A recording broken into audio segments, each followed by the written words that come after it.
আজকের গল্প ট্রেনের সহযাত্রী। এটা আমার জীবনের এক সত্য ঘটনা।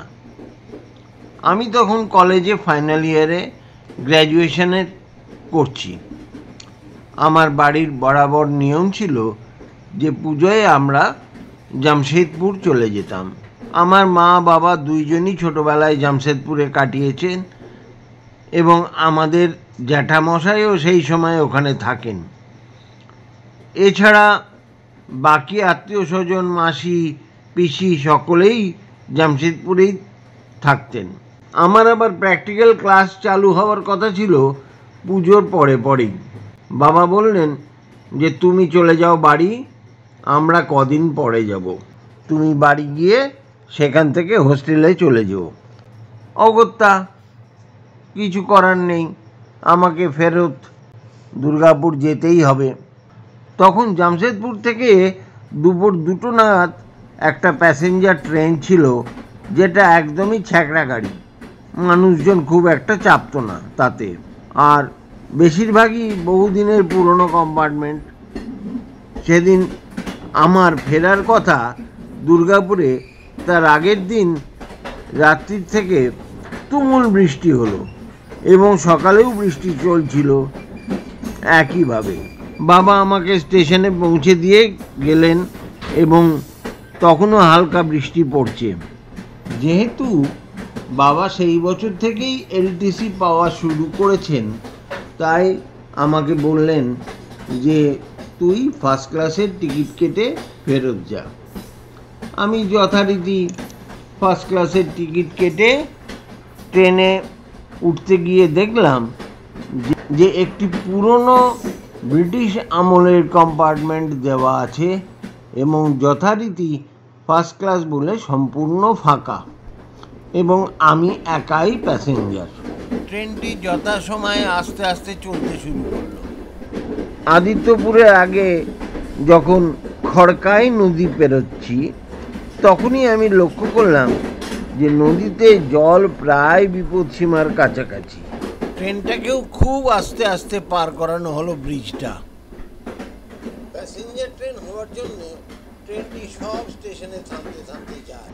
যেহেতু বেশ কয়েকবার যাতায়াত করেছি, তাই স্টেশনের নামগুলি আমার মুখস্থ ছিল। এরপরে স্টেশন হচ্ছে গামারিয়া, বীররাজপুর, কান্দ্রা। কুনকিতে গিয়ে ট্রেনটা দাঁড়িয়ে পড়ল। বেশ কিছুক্ষণ দাঁড়ানোর পর বিরক্ত হয়ে আমি নিচে নেমে স্টেশন মাস্টারের ঘরে খবর নিলাম যে কুনকির পরে এবং মানিকুই স্টেশনের আগে এই যে ব্রিজটি আছে সুবর্ণরেখা নদীর উপরে, সেইখানে বিপদসীমার ওপর দিয়ে জল বইছে। এও জানা গেল যে আদিত্যপুর থেকে রেলওয়ে ইঞ্জিনিয়াররা আসবে ট্রলি করে এবং তারা পর্যবেক্ষণ করবে ব্রিজটিকে। তারা যদি পারমিশন দেয় তবেই ট্রেনটি পার করানো যাবে। তখন সন্ধে হব হব করছে। আমি চারিদিকটা ঘুরে দেখলাম যে স্টেশনের ওই পাশের শাল গাছের জঙ্গলটির নিচেটা অনেকখানি জলের তলায়। স্টেশনটি উঁচু বলে এখানে জল ঢোকেনি, কিন্তু পেছনে অনেকখানি জল। তখন বেশ অন্ধকার হয়ে গেছে। আমি আর বাইরে দাঁড়িয়ে না থেকে ট্রেনে উঠে পড়লাম। ট্রেনের আলো হঠাৎ করে চলে গেল। একটু ভয় ভয় করতে লাগলো। মনে মনে আমি প্রমাদ গুনলাম যে আজকের রাতটা বোধহয় এইখানেই অন্ধকারে কাটাতে হবে। হঠাৎ আমি লক্ষ্য করলাম যে উল্টো দিকের সিটে একজন মিলিটারি পোশাক পরিহিত সাহেব বসে বসে মদ খাচ্ছে। অন্ধকারে তার মুখটা ভালো করে বোঝা যাচ্ছে না। আমি ভাবলাম উনি আবার কখন উঠলেন।